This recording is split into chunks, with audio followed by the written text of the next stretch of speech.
अस्सलाम वालेकुम दोस्तों, क्या हाल है जी आप लोगों को। उम्मीद है कि खैरियत से होंगे। मैं तनवीर रांझा और आप देख रहे हैं मेरा YouTube channel GK with Tanveer Ranjha.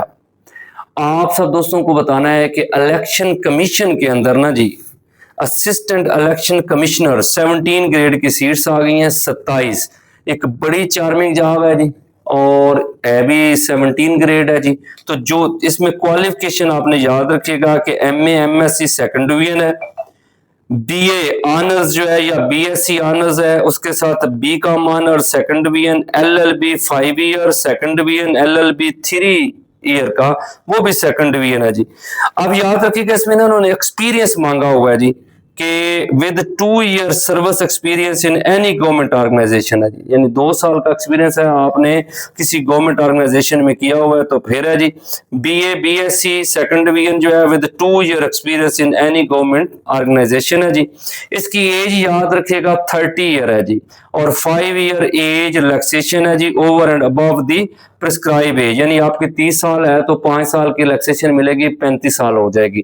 यानी जो 35 साल वाला बंदा है ना वो भी अप्लाई कर सकता है जी।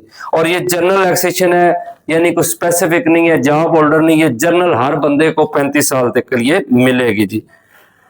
तो यानी कि जो बंदा जिसकी उम्र 35 साल है वो एडमिजिबल है जी। टोटल 27 सीटें हैं, 2 मेरिट पे हैं जी, और 10 पंजाब की हैं, 3 सिंध की हैं, यानी अर्बन एरिया, और जो 5 है ना वो रूरल एरिया। अर्बन आपको पता है जो बड़े शहर है ना जी, यानी कराची हैदराबाद वगैरह जो है ना जी, ये अर्बन एरिया कंसिडर होता है। जो बाकी सिंध है ना वो रूरल एरिया, जैसे ये सखर वगैरह और ये मतलब आ जाता है अमरकोट सिंध है जी, ठीक है ना जी।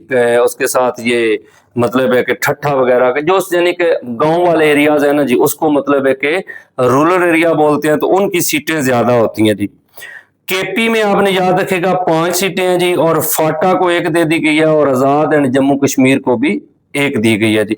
इनका अभी सिलेबस जो है ना जी, ये बेसिकली 1973 का जो कॉन्स्टिट्यूशन है उसमें इलेक्शन कमीशन के रेलिवेंट जो है ना जी, जो सेक्शंस हैं यानी कि आर्टिकल्स हैं, और इनका इलेक्शन कमीशन एक्ट जो है उसको ज्यादा जोर दिया जाएगा जी। बाकी सिलेबस अभी पूरा उन्होंने नहीं दिया, लेकिन फोकस इसी पे है कि पहले 73 का क्या होगा जी कि कॉन्स्टिट्यूशन, उसमें इलेक्शन के रेलिवेंट आर्टिकल, फिर इलेक्शन कमीशन का आर्टिकल, उसके बाद सिलेबस में Pakistan affair, current affair, Islamic study, general knowledge, वो बाद में, पहले फोकस इस पे होगा जी। तो ये आप अपनी तैयारी करें और अप्लाई करें। इंशाल्लाह जो है कि अगर आप अच्छी तैयारी करेंगे तो अल्लाह ताला आपकी जरूर मदद करेगा और एलोकेट करेगा। Thank you.